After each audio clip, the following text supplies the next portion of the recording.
Everyone, welcome to the Authority Hacker podcast. I'm not in the usual setup and you will understand why in a second. But first of all, let me just put some context here. This episode was shot about a week and a half ago where we tested Surfer.ai along with all the other one-click article generator tools. Because at the time Surfer had announced a release date for their AI tool, we thought it was ready, so we tested it the same way as we would on a finished tool, except it wasn't ready. When we tested it, it performed kind of good, but in the realm of like, yeah, it's okay, but I would probably not use it. And that's because it was using GPT 3.5, which is basically the cheapest API from OpenAI at the time. And the justification they gave us was that they had some API access issues, which is true. We had the same problems when we launched Brown Snap. Then we basically scheduled this podcast for release on Monday.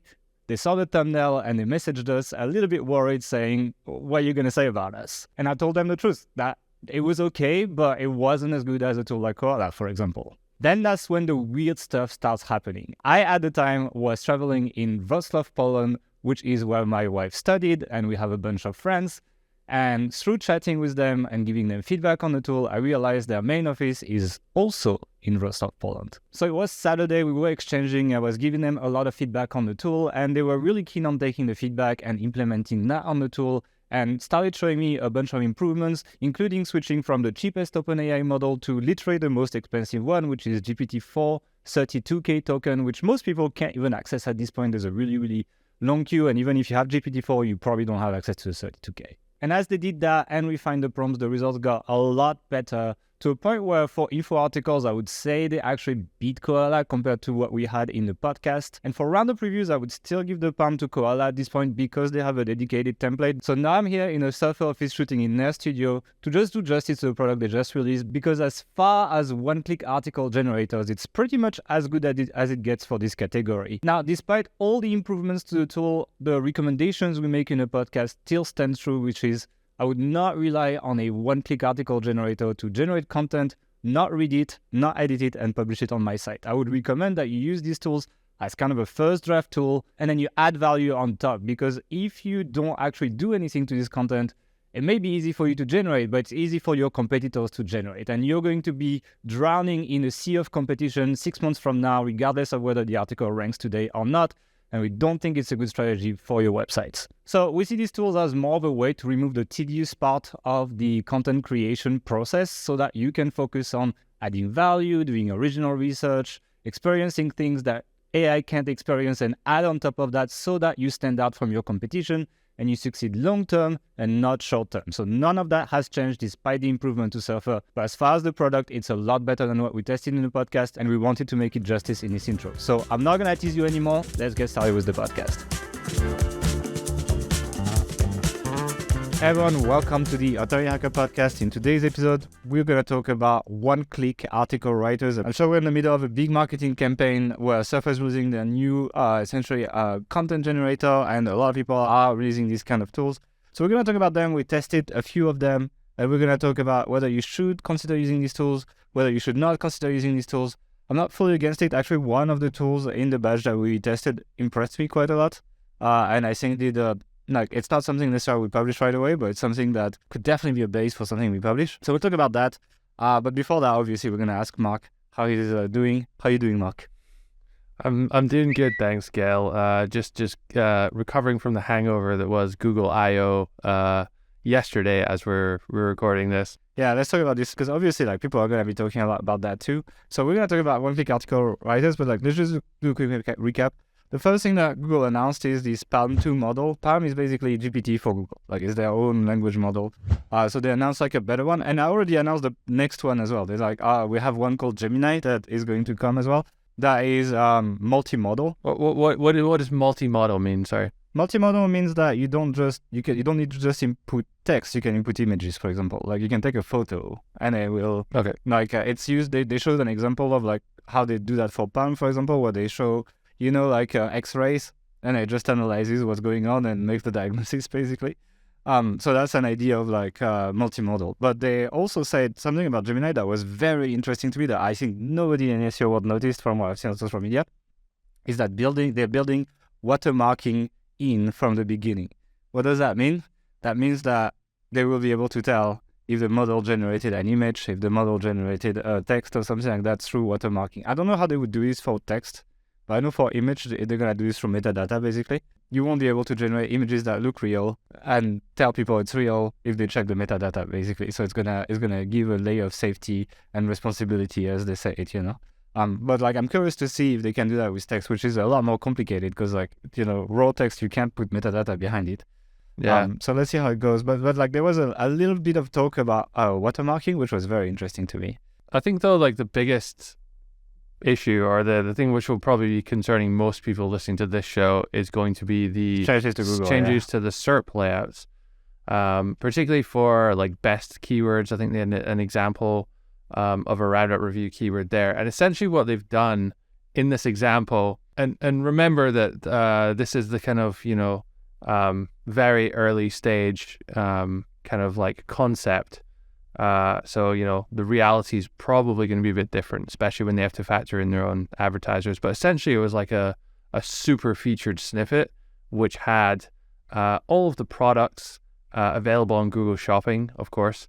And instead of taking content from, scraping content from sites and using that as a featured snippet, as they've done and tested quite heavily in the past, particularly in the US, they have instead just generated that content themselves from AI, and it looked to be decent. It looked like an affiliate table quite a bit, basically, like best for X, best for Y, etc. Something we were talking about this before the show, and you said something which I hadn't seen anyone else sort of comment, and it was like, it didn't look like a search results page that you could scroll down. You said that looked like the extent of the page, so you think a lot of people wouldn't be scrolling down to the organic results there.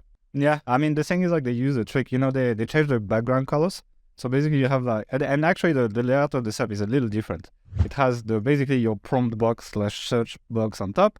Then you have a row of ads where it shows ads, and then it changes color. It goes to this like light purple, and then it gives you the AI generated content, which has, in this case, it had 3 bullet points of like things to consider when buying a bike, and like kind of like a very, very condensed version of like a buying guide. And then it had something that looked like an affiliate comparison table, like with like best for the city, best for the countryside, things like that, basically. And when you click on them, it would open a side panel and it would show that product on Google Shopping with the different price offers and different retailers that sell that, right? And as you scroll below that, which was essentially below the fold at this point, then you'd get the traditional search results. One thing to note, though, is that they also put links to websites on the top right of the SERP. So there was also 3 links to essentially 3 affiliate review type thing articles in there, which is quite interesting because if you're there, like most likely your CTR is going to be quite similar, whether you're 1, 2, or 3, basically. So like the CTR map is going to change a lot. I can't say it's a positive thing for CTR. I think some people will just decide to just go through and use that. But at the same time, if you consider especially that example, right, it was a bicycle, right? So the bikes were like $1,300 to $2,000 something dollars, pretty expensive purchase. And it's like they would just tell you best for this, best for that, etc. And so in that case, like if I was buying a bike, I'd probably watch reviews or read reviews or something. I kind of like research a little bit. The buying journey is longer the more expensive the product is. There's no denying that some people will just jump the ship and just click the button and buy, and it's gonna cut some clicks from affiliates. But like also for like this kind of like more important purchases that take a significant percentage of your income, I do think that there would still be like some more research, and you would most likely see people click on the guides, click on all of that, etc.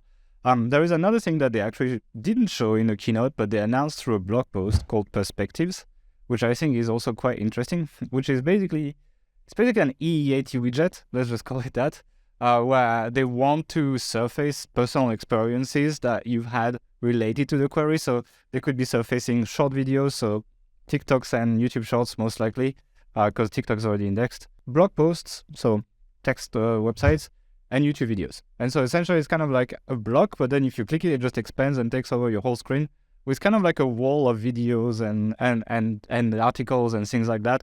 That, it looks like they're basically trying to get away from cookie cutter SEO content and refocus more on, experience and actually do the EE80 stuff for real this time.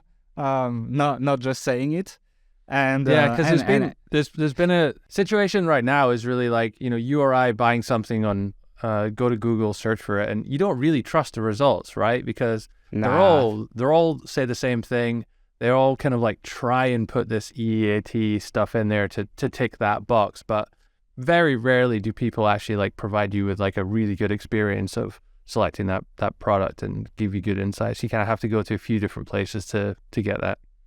Yeah, and on that note, on EAT, etc., they have announced an upcoming, potentially quite large, helpful content update that is aimed, and it's like in the notes that they put on the blog post. They have a blog post about this. We can link to this in the show notes, etc., if you want to check it out. But like they say that this time they will try to understand through the content itself whether the person had experience with what they're talking about. But like what was interesting is through the content, which tells me in a way that they probably weren't doing it through the actual words of the page so far.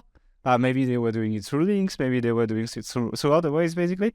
But it's funny because I think I've talked about that when we did the Ahrefs talk, where people are like, oh, is Google going to detect AI content? And I said, no, I think what they're going to do is they're going to create something that an AI agent that acts like a human quality rater and try to answer these questions like, do I trust the page? Do I like, for real. It's not how you create the content, it's the output of it that should be the defining factor of whether it's deemed high quality or not. And if they do that, in a way, it's like, I'm kind of happy in a way if they do that, because that would mean the demise of 100% search intent. You need to match exactly the format of what's ranking on Google. It's like maybe not the demise, but like the reduction in power, at least, certainly for sites like, Forbes or something, that they can just that use their DR and write kind of like an average article, the same as you or I would write on an affiliate site, but just they instantly rank number one because they have that authority. Like it's just it's difficult to compete. That might open up some spots. Like it's like I'm kind of hoping to see like Forbes take a fucking big hit actually from this. I like all the sites that like rise their authority to produce the really quite bad content, but because they're Forbes or any other site, it's not bad. It's just very average. It's not EAT. It's not what Google says. It's like Google says, "Hey, we want EAT." You open that, you're like, "That's not it," And it's like if that gives the opportunity for small content creators to step up and actually do that, then in a sense, it's an opportunity. I think always for the last 12 years or so, almost every update that's come out, it's felt. Certainly to affiliates that, Google's favoring bigger sites, bigger authority sites and all that kind of thing. But, I think it's about time that affiliates are throwing a bit of a bone in this. And I'm not sure if the SERP features bit is, but whenever there's disruption here, it creates a lot of opportunity. So if you can seize that, then, it could be a good thing as well.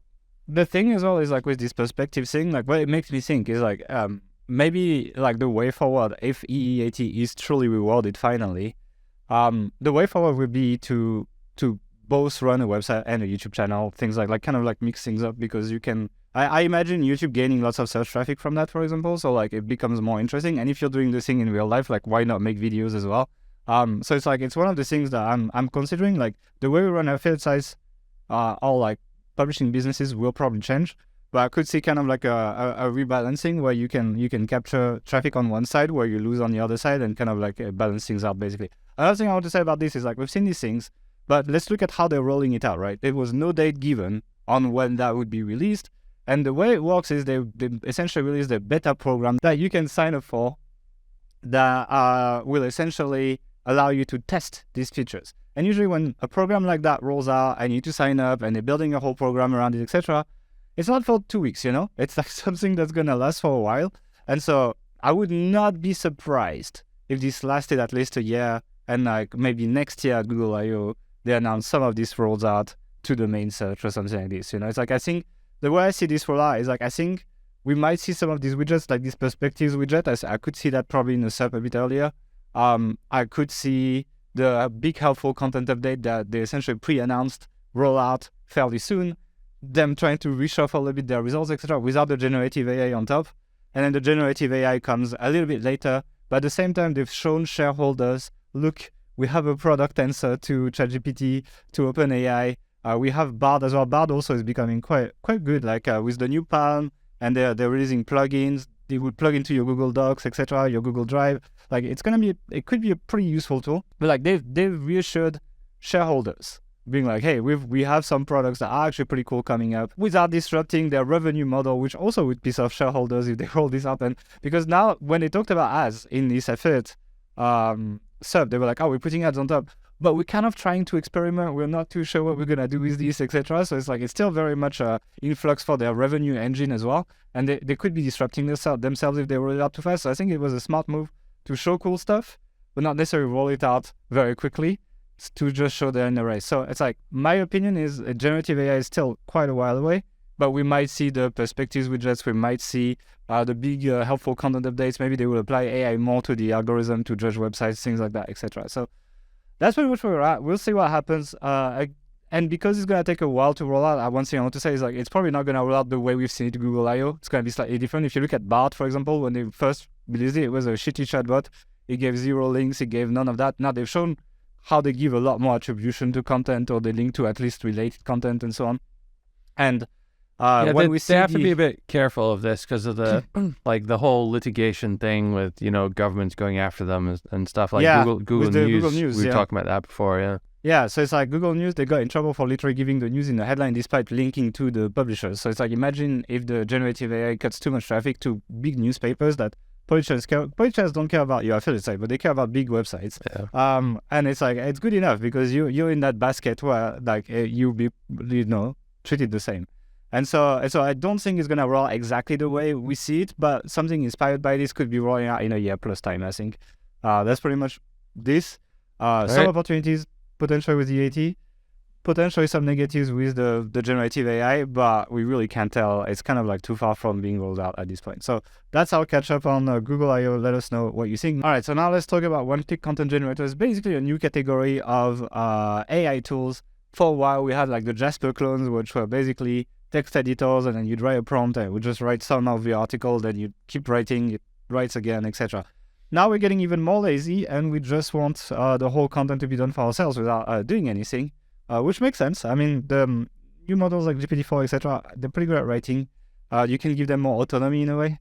And so I've looked at 4 tools. I've looked at ZimmWriter, I've looked at Koala.sh, I've looked at Phrase.io that just released something kind of, it's not exactly one click, but we'll talk about this. And I've actually been testing the Surfer.ai that's coming out pretty much at the time at which this blog podcast is coming out. So we're going to talk about this. I've used it. It's not like I've spammed it, but I've generated several articles with it, like basically. And it's like, I got a feel for it, but I think there may be more nuance if you explore it more. So full disclaimer. And same with all of these, like one-click article writers is not really something we use in our process right now. I did try Koala when they released it because there was so much hype on like emails and Twitter and everything that I was like, I need to try this out. I was like, it's okay, but it's like I'm not super impressed. So what I did is I took, except for ZimmWriter because it's Windows only, and so it's really annoying to use, and I don't have a Windows computer. For Koala, for Phrase, and for Surfer, I have taken essentially the same prompts, which is literally just give your keyword. And I was like, I want to do no work. I just want to give the keyword to the tool. I want to see what they output without my help, right? And usually the way these tools work is you input your keyword, they generate an outline. Usually the outline generated is just H2s and H3s. And then, except for Phrase kind of like goes a little bit deeper. And then you approve the outline, or you can change it manually. So you can add some extra headlines, you can remove some, etc. You have some control over that. And you click on the Let's Write button and you get an article, right? That's pretty much how it works. And so I've done 2 samples articles. I've done one that is a roundup review because I know people are going to care about this. And I've done one that and then the keyword, is best paintball guns for beginners.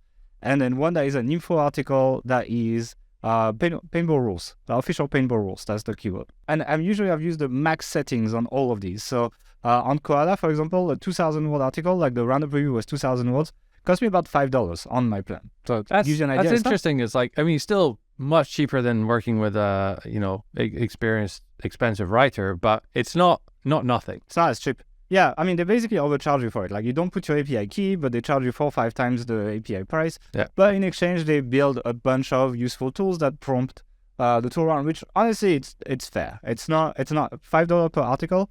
It's not too bad. And I must say, I was very impressed with the roundup review from Koala. I think it's pretty cool. Like it has several options as well, where you can put your affiliate ID, so it actually goes and finds the products, but it also changes all the links to your affiliate links. It actually checks the top ranking results and it tries to optimize them. It optimized the article for ranking. So actually, I put the roundup review from Koala in Surfer to get the score, and it gave me 50 when the same article from Surfer gave me 54. So Surfer was like a little bit more optimized, but wasn't too far. I put all the sample articles in the show notes, so you can go on atomichacker.com/podcast and go find this podcast. That is 311, and then you will be able to check all the samples we're talking about, but we're going to show them on the screen if you're watching on YouTube. So the problem with the Koala thing is, like, first of all, the intro is like massive. It's too long. It's way too long. It is, but, if you got that from a writer, you wouldn't be surprised, No, and you can edit it. It's fast, like, it's like, I would definitely slim that down. Well, I think it's like, for me, it's like it gave me 4 pretty chunky paragraphs. I'd want one of them. Like, that's, people want the answer to what they hear. Like, they're here to get products. They're not here to read my life story. So it's like, the way I edit it, I would do that.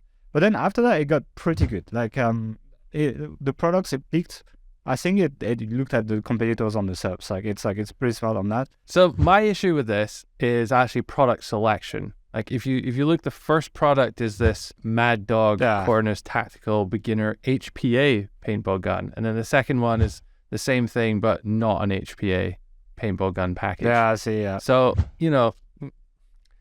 they're very and similar. Also it's not just a gun; it's a package, which is like, it's not really a query. To be fair, I think you could change that in the outline phase. I haven't, but like, if I was actually intending to publish something, I would double check the products it recommended. But in this case, it's like the product selection, I agree, not the best. However, the way they write about the product is good. Yeah. That impressed me because it fakes EAT very well in the way it writes. It's like, we were thoroughly impressed with the Mad Dog Tipman. In our experience, it's a high-performance paintball gun that offers low maintenance and great reliability. We appreciated the Marcus composite construction, which makes it lightweight, comfortable to hold, with molded rubber, giving us better control during the game. Sounds like you used it, literally. Very, very impressive how this was done. And it's like, Koala has like a special article template for roundup reviews, and it shows here. It shows that they have like special writing prompts for these things, because the way these article generators do is like, they write section by section, and the way they've done that is they've programmatically set up the article template where it's like, write the intro, probably the prompt is a bit long. But then after that, for each one, I can imagine the prompt says like, write as if you used the thing, read the reviews, the Amazon reviews, and then just like pretend you used it based on what they say, something like this. It does a surprisingly good job. Like, I think most writers would not do much better.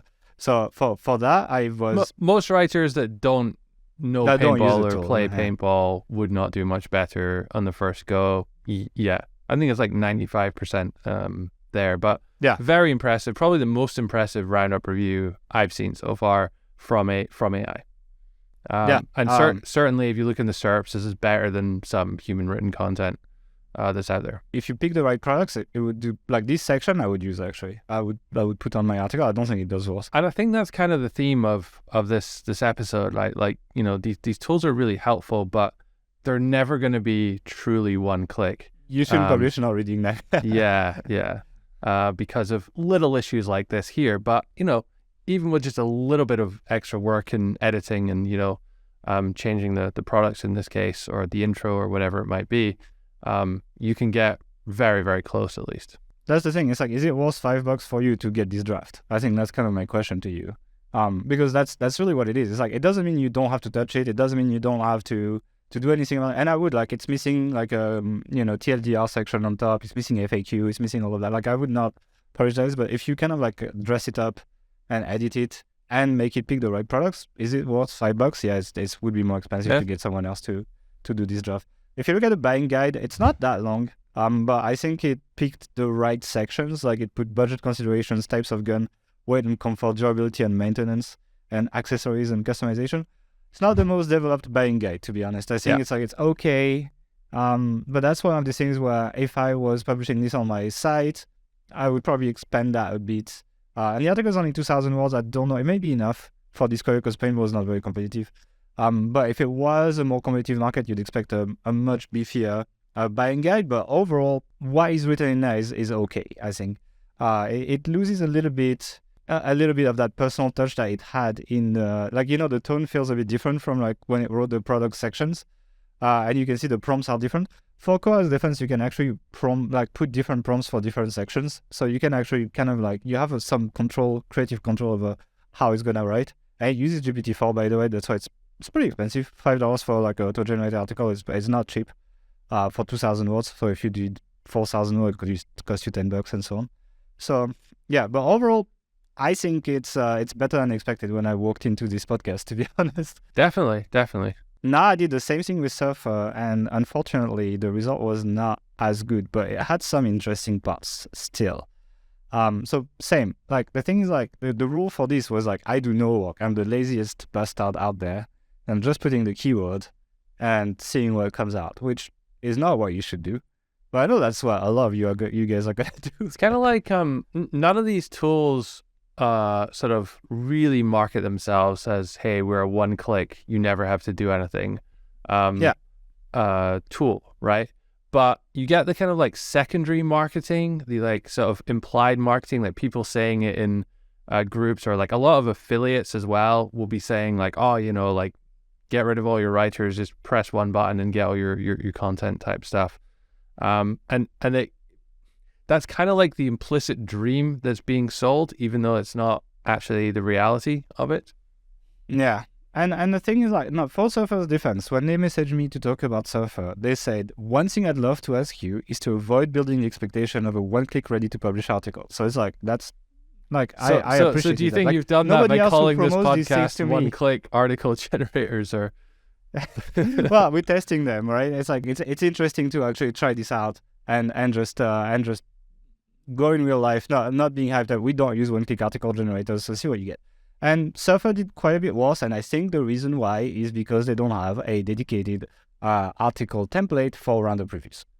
So just spoiler alert, it did a lot better on the info content, but for this one, it didn't do so well. The good thing is the intro is definitely tighter than Koala, so like it did a better job here, and it did a kind of like a short summary thing with like bullet points, which I've noticed it does in every article I do with Surfer. And I think it's good. I like it a lot, actually. I think that actually beats Koala for the first section of the article. However, it starts falling apart as you go on. And to be honest, when I saw the outline it generated with AI, I can understand it actually did not really put like product names in H2s and H3s, and I let it go. If I changed that, I think it would have done a lot better job, but I just wanted to see, like, this is like really like a single experiment that does not necessarily reflect the breadth and width of the product. I might make a deeper video on that. Maybe if you just quickly explain, like, what are the touch points that you can input to in this process if Surfer, if you choose to. The way it works with Surfer is you go to the content editor, like you would when you were optimizing an article with that tool. It's basically the same tool. You put your keyword. It's going to scrape the subs, pick the competitors, all that. Then you can pick the competitors it's going to use to generate an outline. So you have some control over that. Then you click a button, it generates an outline, H2s and H3s. You can change that if you want. You can rewrite things, etc., which I highly recommend you do if you don't, because otherwise you're going to end up like this random preview I got, which wasn't very good. And then after that, you click a button, it writes the article, and it's going to output the content in the content editor. And the really good thing with Surfer is it optimizes them quite well. Like the Surfer score, like the optimization score is always pretty high. Like this one was like 55. It was one of the lowest I got. Most of them are like in a 60, 70 score without touching them. And does it write initially with all those kind of keywords in there, or does it write it and then add them in there later? Initially, it has them right That's away. really good. Like your first draft have them, and it's like it's decent. The problem is like my problem with Surfer's content in general, and you can see it in this example article. Like if you read, basically it didn't even go into products. Like the headlines are like top 10 paintball guns for beginner, but it kind of like didn't break. I mean, it did talk about some stuff, but it's messy. Basically, it's just like a big blob of text. Then mechanical electric paintball guns, HPA versus CO2, woods ball versus speedball. Like it's kind of going a little bit off. But again, I let it write about whatever it wanted, and I think it just picked the wrong headlines from there. So it's like I think you could get a much better result if you inputted more data into the outline. If you compare the Surfer info article to the Koala info article, it's a lot closer. It's a lot closer. Like, I still like, you know what impressed me with Koala is that they actually put tables in the article. Like, yeah, if it really feels like it's broken up, this kind of wall of text. There's a lot of bullet lists and kind of pulling the key information out, and just the way they're writing the bullet list with like the bolded first few words to make it clear what it's talking about. It's even visually just on the text document here, it looks great. Really does. But it still messed up the intro. The intro is like way too long. It's not very good. So it's like that's a problem. Like, I would probably edit every single intro if I used this. It doesn't have this key takeaways section as well, which I really wish it had. It would, like, all content should have that at this point. It's something that we implemented with AI right now, but to be honest, you can literally do that with Bing and Edge. So you can just open whatever article you have on your site and say write a key takeaways box, like 5 bullet points or something. It will read the article, write the box for you. If you have an element in generate block, you can just put it there. So you don't really need to pay for a tool for that. You could essentially do that, but if you really want to be lazy, like, I wish it was in there. I wish the template was altered a little bit. Can you add your own like writing guidelines documents for the whole site, or do you have to include it each time in each prompt? So it's per article, so you can't like set something that's going to do all your articles on this line. On Surfer, you really have no control over the writing style. I mean, you have control, on like you can say like friendly, conversational, SEO optimized, etc. But like, my writing prompts, they include like full editorial guidelines quite often. For example, like, it's very precise, like how I want the AI to express itself. So that's why when we do AI content, like it reads very close to like something I would write or you would write or something like this, because it matches the tone of the brands that we build. You can do that with Koala to some extent, but you need to input that every single time you generate an article. You can't do this on account write. So Koala gives you, actually, let me just double check. If you go in the advanced options, you can give an outline prompt, so you can actually influence how it's going to generate the outline. You can give a title prompt, and you can give a section prompt. And section prompt is basically the sections in your article, so the body. And so in the section prompt, you could be putting your editorial guidelines and so on, and then influence the way it writes. Whereas with Surfer, you just have a drop down that lets you say friendly, SEO, casual, formal, etc., which gives you a lot less control over this, which is a bit of a shame. But I'm pretty sure it's like an update away. I'm sure they can add it if they want to, and I'm sure they'll listen to this podcast and they'll do it. So it's like but yeah, Koala was pretty good. The topic, by the way, we haven't said, was official paintball rules, which again is like I tried to do something very simple, but yeah, it's good. It's broken down. It uses bullet points where it makes sense. It doesn't overuse bullet points, even though like maybe a little overused, I'd say, in safety and equipment, etc.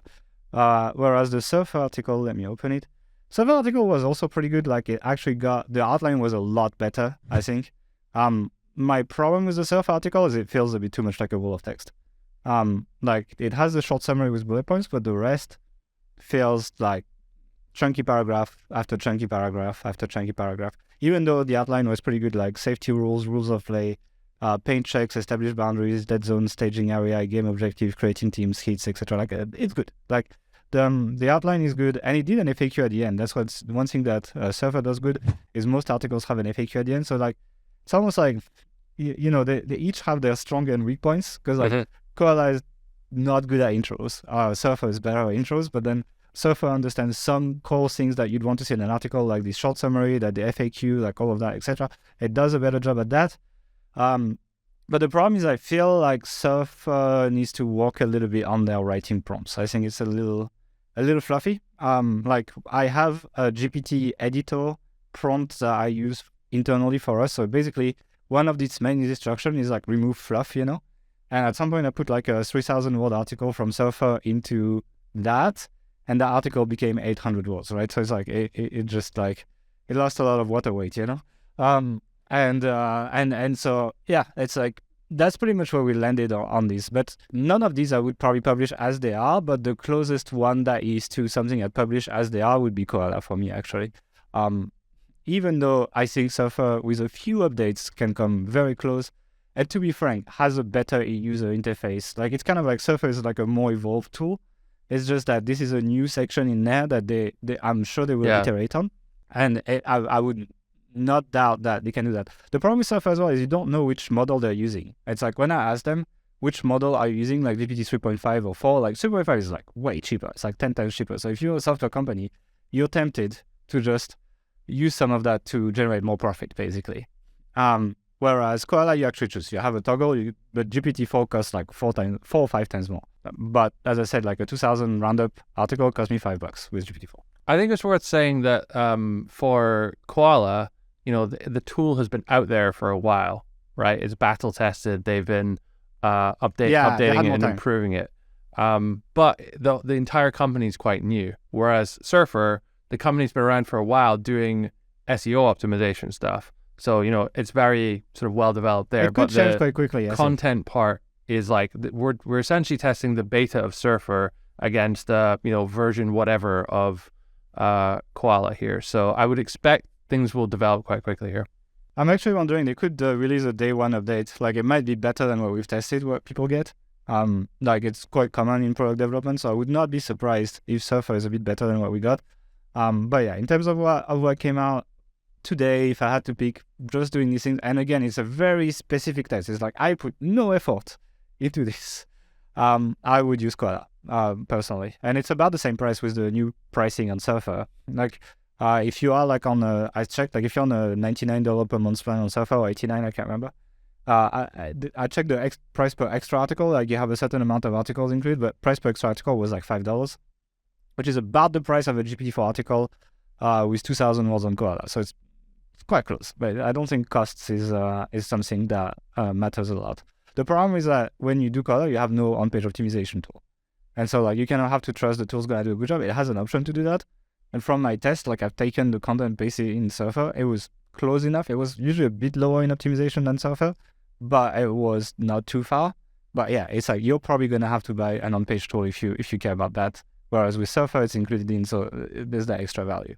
So it's pretty much a very limited test. Doesn't mean that one tool is better than another. Just wanted to share first-hand experience. I know people kind of like that. After reading this content, how do you feel about one-click content now? How would you like? You're running an affiliate site. Do you publish any of that? Do you consider using any of that in your process? How do you implement that? No. So I'm not blindly publishing any of this. Okay. It could be done, and I think that the Koala one especially, I could see many sites like blind publishing that one click and doing okay. But then you get into the same situation. Well, if that's the baseline level of content and everyone can do that, why do you deserve to rank? So you need to take things a little step further, and you kind of highlighted that even with doing one or two little tweaks on the intro or adding an FAQ or selecting the right products, you can make it from kind of okay to pretty decent actually. Yeah. Especially in like lower competition spaces. I don't think this stuff is going to be ranking for, best vacuum cleaner or something like that anytime soon. Competing against the modern castles of this world, you're just not going to do that with this type of content. But it's very promising, and I think that there's a big use case, a big argument to say that if you can take real world experience that a specialist writer in that space has, combine it with this to make actually writing what they want to say faster and easier for them, then you might be onto a winner there. And I think whoever figures out how to mix and match those two worlds will do very well. Yeah, it's interesting as well. We obviously have a blueprint on how to create AI content. It's a little bit more hands-on, but the trade-off is you get a lot more control. And it's also a lot cheaper because we just use the GPT-4 API and we use basically free tools in Google Docs, etc. Your articles will be 5 times cheaper if you use the blueprint. And you will have more editorial control on like how it sounds, how it's edited. We also have like a full edition process as well that these tools don't have. Maybe we should make our own tool then. We could, but like it's just gonna be a race with everyone. It's like I'd rather be the guy who tests it. I think it's a good point. I think there's a lot of these tools out now, more and more coming out, more and more other tools implementing AI content creation in them. Do you think we're going to see this kind of like commoditization of this type of content if we haven't already? We will, but it's still like you still need to build a process to like generate that content essentially check it to make sure it didn't put false information in there, etc. And then publish it in a clean way on your site. It looks good, it's well formatted, etc. Like there's still like work involved. I don't think it's gonna be like mass spread right now, but eventually it's gonna become part of the process to use some kind of AI to help you. Especially like I can see how like you can be quite strategic about it. You can make a really good, let's say you have your best paintball guns article that's like really, really good. You bought the guns, you tried it, etc. You've gained trust from Google. And then you find all these low-hanging fruit, long-tail keywords, and you make kind of like an edited Koala article from it, and you put it on your site. And you can kind of like 10x your revenue, having some of your hero pages done really well, building a great reputation, but maybe you don't have the resources to do the long-tail variations of that, and you use some of these tools to like help you capture that traffic. I think that these kind of opportunities will be there, but I wouldn't run a site purely on just this kind of stuff. I would mix kind of like hero content done really well, building reputation, getting links and everything, and then kind of deep link to it within my main hero articles to capture the long tail keywords actually. Yeah, there's a lot of kind of like, I don't want to say lower quality because that kind of gives the wrong impression, but the support content where you're not really trying to impress your community, but you're just trying to like have some content around that keyword. Capture some long tail traffic, yeah. And it can be good for that. Like honestly, I think I want to explore some of that actually. Like explore like really long tail, like these kind of like keywords with 20 search volume on Ahrefs type stuff.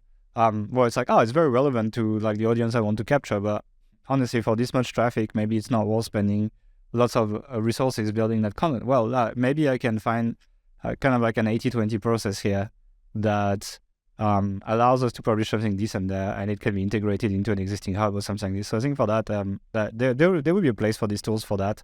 I think where you kind of have high effort, low effort content, Yeah, I think we'll be in a situation really soon where every sort of conceivable keyword, even kind of zero volume Ahrefs keywords, can be competitive. Will have not be competitive, but will have a 10 plus articles written targeted towards them. Whereas right now, a lot of them you have content written for different keywords ranking for them because there's nothing specifically targeting it type thing. Yeah, but that's why I think Google is gonna change. Like let's go back to Google I/O here. It's a full circle. You're gonna prompt Google more than you're not gonna just write a short keyword, etc. Like that's what they were saying. Like you'll be able to find, I want to go on a trip for 5 people with a dog and 2 kids, etc. Like where is the best place? It will just find you an AI answer, but also relevant content for that.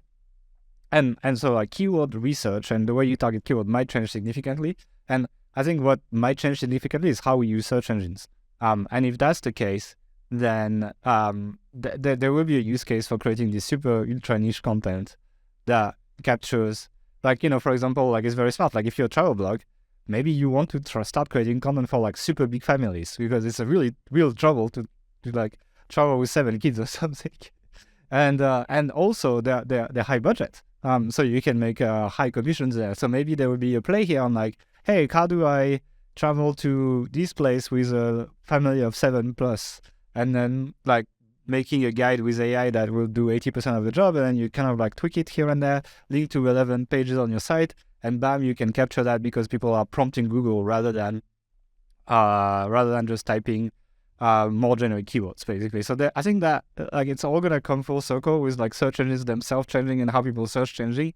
And so like this AI content might help you capture this kind of like very long tail keyword. It's gonna be a strategic game of like who has the most money to spend, what kind of content can I like if content is created in a click, it's more about the strategy now. So I think that's gonna be quite interesting. And obviously like all this topical authority stuff where people want to cover the topic as much as possible. These kind of tools might help you a little bit with that, but I would not publish as it is. Any final words of wisdom? Do you want to add anything to this podcast? Just one question, really at the end. If you were writing all the content yourself, or you have a small team of human writers at the moment, what do you do with this new information, this new landscape, these new tools? What action should the affiliate site owner be taking today? I mean, there's no way this doesn't, like, this is already too entrenched into the landscape that is going to go away. Like, it doesn't mean, like, there could be a fad, there could be search engine taking a lot of the value of creating the content away eventually, like, so for this very long time. That's possible. But the content creation process will include AI now forever. Like it will help you brainstorm, it will help you outline, it will help you write first drafts, etc. And so if you haven't started yet, it's time to start looking at this. But also be very wary of the hype. Because as you say, like these tools, they will sell you like, oh my God, you're gonna make so much money, you're gonna create all that content in one click, and there are like, you find examples of sites mass publishing AI content ranking well, but check them 6 months later and they're gone. And Google seems to be determined to make more aggressive updates, as they've outlined with this new helpful content update that's most likely coming, towards essentially surfacing real human content. Like not because it's written by humans, but because it has real experience in there. And that's what they're looking for, which is a bit different. You could write real experience content assisted with AI, for example. That's possible. So it's like, it's a very delicate line to walk between not falling into the hype and not being left behind. And that's what we try to do with the blueprint, really. Like the blueprint is definitely not a one-click article generator, like you're involved in a content creation, but AI helps you at all stages, like outlining, writing, and editing, and speeds that up. And so like that's our line on this. We might be wrong, history will tell, but that's where we stand, I think. I think there's also a kind of danger for anyone who's like brand new to this as well. Like if you learn to create content through these tools versus writing something, like if you've never written an article and you're trying to pull it together just through these tools, I think that may pose certain challenges. Like, you know, your calculator examples, like if you learn to do math with a calculator and never know how to add a few numbers together, there's a bit of a problem there. Yeah, different feel for numbers, you know, like you don't truly understand it to that same level. So it's like, you know, it's kind of like the Karate Kid, you know, it's like at the beginning he has to like take the jacket and put it like 1,000 times or something. It's like you kind of need to do that to create a website. And it's like, even though it seems inefficient compared to people racing with AI, we still recommend people, like in our training, we recommend people write the first 10 articles on their site. And, you know, it's like, it's quite important because you will get a feel for what's good, what's bad. You will grow a level of self-criticism or criticism towards content. You will be actually reading your competitors' content rather than just scrape it and just create something based on it, etc. And that kind of like knowledge of your industry, it's going to be necessary if we live in a world where like real experience is rewarded, etc. And someone's going to have to care. Like basically the problem is like, if you think that you don't care about content you created in one click quite often, like it's just like you're not willing to put the effort into it just because it was too easy to get. Whereas when you spend hours on doing it, you kind of like protect it and you care more, etc. And so someone needs to care in your business and needs to be the gatekeeper towards not publishing shit on your site, because that's the key to getting in trouble with Google. And so if you can generate content with AI but still care, then it's going to be amazing.